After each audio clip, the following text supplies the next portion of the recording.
Gonjang-ganjing kasus dugaan ijazah palsu Presiden RI ke-7 Joko Widodo sepertinya tak juga redup. Meski Direktorat Tindak Pidana Umum Bareskrim Polri telah memutuskan ijazah sarjana Jokowi lulus dari Fakultas Kehutanan Universitas Gadjah Mada adalah sah, putusan tersebut nyatanya tak membuat sejumlah pihak puas. Salah satu pihak yang tidak puas adalah tim pembela ulama dan aktivis TPUA. Atas keputusan tersebut, TPUA melayangkan keberatannya dengan meminta polisi melakukan gelar perkara khusus terkait ijazah Jokowi. Gelar perkara tersebut diharapkan akan menghadirkan sejumlah saksi dari kedua belah pihak. Meski dalam penyelidikan Bareskrim Polri telah melibatkan total 39 saksi hingga melakukan uji laboratorium forensik terhadap berbagai dokumen, Bareskrim Polri akhirnya mengakomodir permintaan TPUA untuk melakukan gelar perkara khusus kasus dugaan kepemilikan ijazah palsu yang membawa nama Jokowi. Menanggapi permohonan gelar perkara khusus tersebut, Jokowi yang diwakili tim pengacaranya mengaku siap hadir. Meskipun pihak Jokowi menilai permintaan gelar perkara khusus sangat berlebihan. Lantas siapa saja saksi yang akan dihadirkan dalam gelar perkara khusus tersebut? Akankah Roy Suryo dan Rismon Hasiholan yang selalu mendengungkan dugaan ijazah palsu Jokowi ikut dihadirkan sebagai saksi? Dan akankah Jokowi ikut hadir dalam gelar perkara khusus? Tim TV One mengabarkan.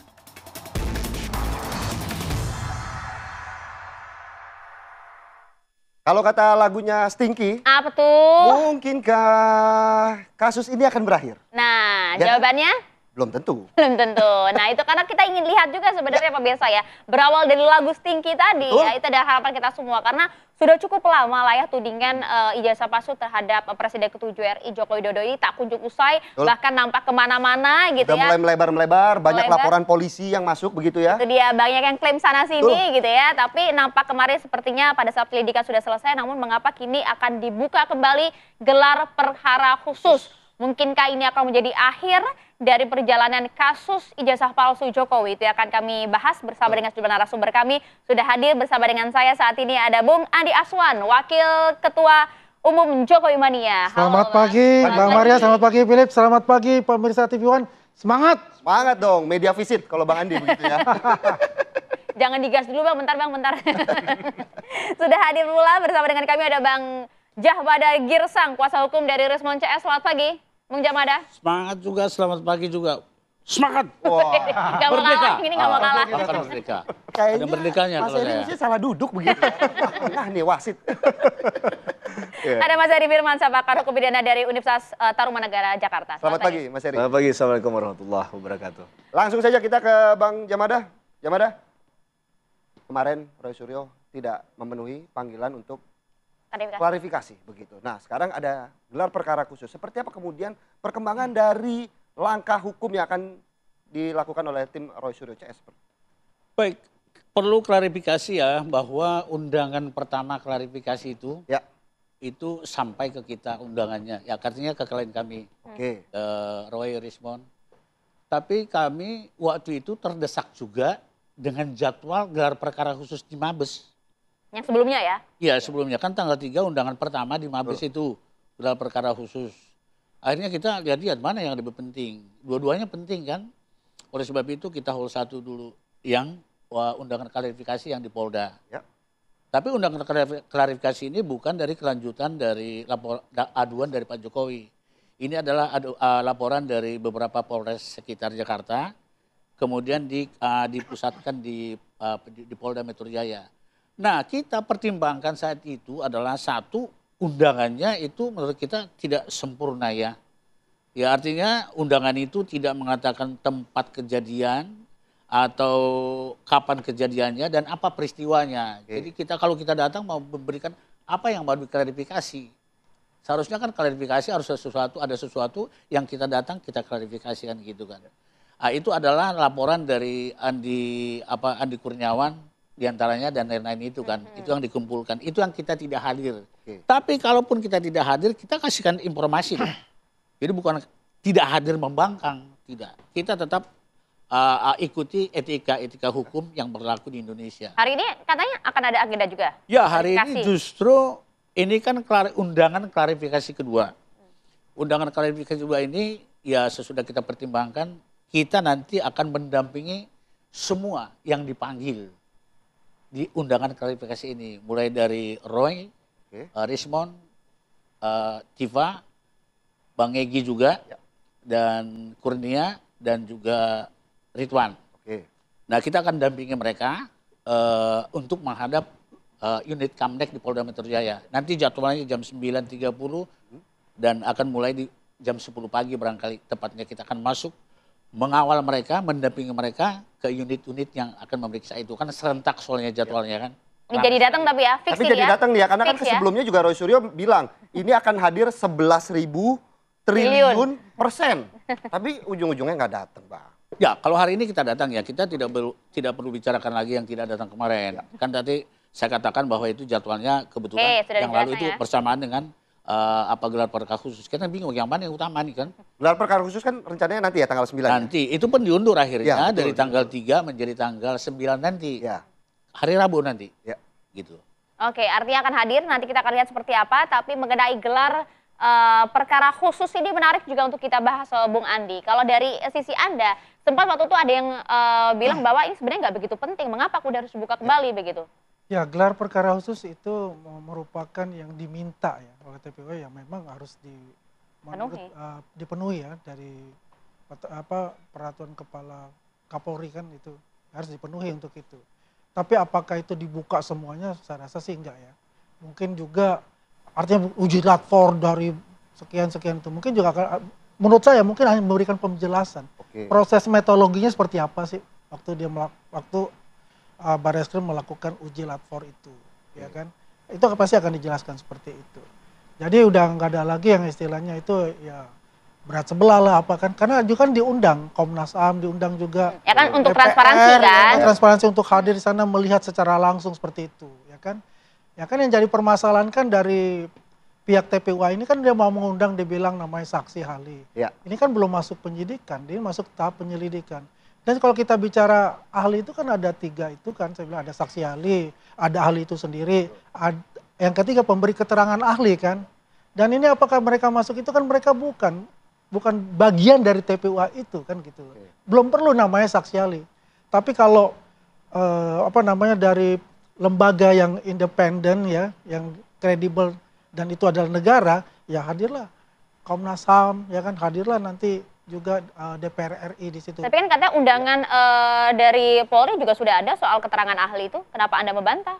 Ya, ini kita bicara Mas, surat keterangan ahli. Kalau ada undangan kayak gitu ya, itu kan monggo karena yang berkompeten itu adalah Kapolri gitu ya. Polri ya kan. Kabareskrim dalam arti ini. Ya kalau itu ada undangan ya silakan aja masuk, datang, lihat gitu. Tapi kalau nggak ada undangan, jangan berharap dari sana ikut masuk atau memaksa mengger-ger masuk, setelah itu membuat press conference lagi gitu.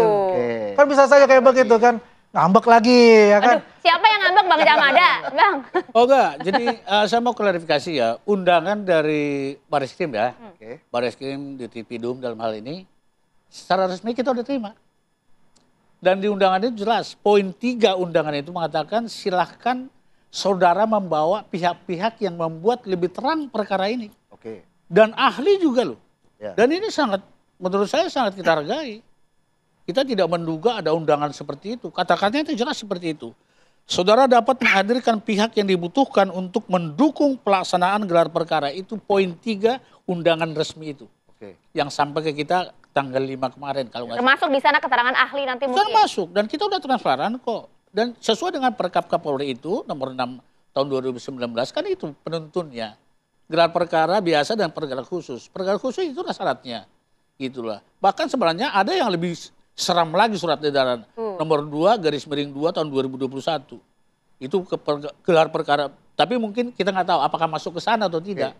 Itu yang menyangkut keamanan negara segala macam itu. Kita anggap ini gelar perkara khusus sesuai dengan Perkap nomor 6 tahun 2019. Itu diperkenankan kok. 3 hal yang dituju di sana. 1 objektivitas, 2 adil dan transparan. Itu tujuannya loh. Kalau kita pahami surat Perkap nomor 6 tahun 2019 itu tujuannya. Dan memang itu yang kita cari.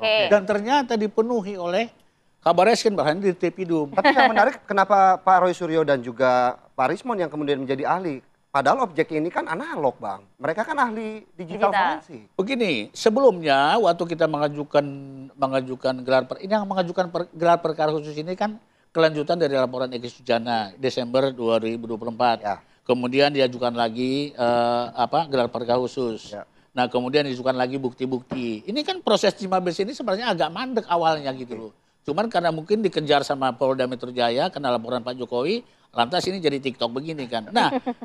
Nah, penelitian mereka inilah salah satunya memang yang kita andalkan di sana. Hasil forensik digital mereka, hasil analisa mereka ini yang ditampilkan di sana. Dan mereka ahlinya, karena mereka yang melakukan itu. Masa kita panggil yang lain tidak connect dengan orang-orang itu kan tidak mungkin. Mereka dan diperkenankan kok. Dan kita lihat nanti, mudah-mudahan. Kita lihat nanti hasilnya seperti apa, meskipun banyak yang tidak sepakat dengan sosok-sosok ahli itu ya. Tapi begini deh, berikan kami pencerahan, Bung Heri Firmansyah gitu ya. Tolong, sebenarnya seperti apa sih gelar perkara khusus ini dan juga akankah ini bisa membuat terang kasus tudingan ijazah palsu terhadap Jokowi? Ya harusnya bisa ya, karena persoalan gelar perkara ini kan kalau di dalam ranah praktik itu yang jadi sulit adalah Mbak, antara teori dan praktik kadang nggak seiring sejalan. Nah, itu dia. Ya, bahasa gelar perkara yang dicantumkan di situ kadang tidak memuat hal-hal yang lebih detail ya. Khususnya misalnya mengenai apakah kemudian wajib dihadirkan keterangan ahli atau saksi dari sisi pihak yang dilaporkan. Nah, karena kan sifatnya adalah terlapor dari pihak Pak Roy Suryo dan kawan-kawan. Kalaupun kadang dalam bahasa itu jelas, dalam pelaksanaannya kadang tidak seiring sejalan lagi. Kadang berdasarkan kewenangan saja seorang penyidik bisa menyatakan ya Anda datang hanya mendengar saja. Ini dari versi kami, mereka bawa ahlinya. Nah ini yang saya. Ini bisa berubah nih nanti ya di lapangan ya. Kalau kita bicara di lapangan, Bang Girsang kan juga praktisi. Saya kebetulan juga praktisi juga. Nah itu yang kadang kita hadapi. Nah maka persoalan ini kalau ingin dibuat clean and clear, memang diberikan ruang saja gitu ya. Walaupun ini mungkin di luar dari kebiasaan praktiknya gelar perkara tadi. Nah, karena esensi dari gelar perkara ini kan sebenarnya adalah memberikan informasi sejauh mana terhadap penanganan perkara yang dilaporkan oleh pihak pelapor ditangani oleh pihak yang berwenang. Itu satu. Yang kedua, ini adalah wujud dalam sistem peradilan pidana kita. Sistem peradilan pidana kita itu mengenal istilah inquisitoire dan acquisitoire. Nah, dalam lingkup acquisitoire dia sebagai subjek pemeriksaan, maka dia punya hak dan kewajiban. Nah, sehingga tadi sebenarnya boleh saja orang yang dilaporkan itu juga bukan membela diri lah, karena pembelaan itu ada dalam pengadilan. Tapi dalam konteks ini, dia juga memberikan informasi yang sama, sehingga ketika nanti ditarik ranahnya ke proses penyidikan, ini sudah clean and clear nih. Yang kedua adalah inquisitor, dia sebagai objek pemeriksaan. Nah ini tentu nggak diharapkan ya, bahwa orang yang dilaporkan itu juga punya hak sebenarnya pembelaan diri. Kedepan mungkin di rancangan KUHAP kita, ini juga harusnya didorong ya, agar peran-peran semacam ini sebelum masuk ke dalam proses penyidikan itu jelas. Masalahnya Bang Roy Suryo dan kawan-kawan, Bang Girsang, ini kalau harus kekeh dia, harus coba untuk narik ke arah penyidikan. Karena kalau tidak masuk ke ranah penyidikan, berhenti di penyelidikan, barang ini nggak bisa diapa-apain lagi nih. Karena dia nggak bisa diperadilan. Dia tidak masuk dalam objek pra-peradilan. Maka tidak ada kata lain selain memang harus ngotot. Dan mungkin bisa terrealisasi dengan penilaian dari penyidik bahwa ini layak untuk dinaikkan. Meskipun di luar kebiasaan ya. Berarti ini bisa dibilang gelar perkara khusus merupakan benteng terakhir bagi Roy Suryo untuk mendapatkan keadilan di sini.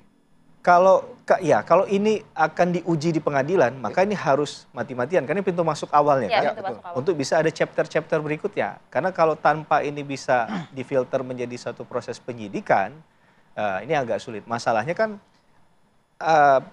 yang utama itu adalah minimum 2 alat bukti. Tapi persoalan akan naik perkara kadang tidak hanya membutuhkan minimum 2 alat bukti. Sama layaknya hakim, dia butuh keyakinan nih. Yang penyidik yakin nggak untuk menaikkan ini? Karena yang kemudian mengumpulkan, menentukan ini alat bukti atau tidak, itu kan di pihak penyidik. Ini prinsip fair trial-nya harus ada dari awal menurut saya.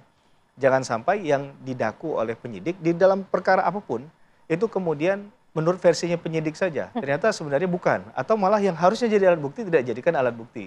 Nah sehingga akhirnya pembelaan orang itu sampai ujung akan lemah nantinya. Terlebih lagi kan ini menjadi sorotan publik ya. Jadi harapannya memang benar-benar bisa terang benderang sebelum nanti kemudian ditarik ke pengadilan. Kita akan lanjutkan diskusi kami sesaat lagi untuk Anda tetap bersama kami di Apa Kabar Indonesia Pagi.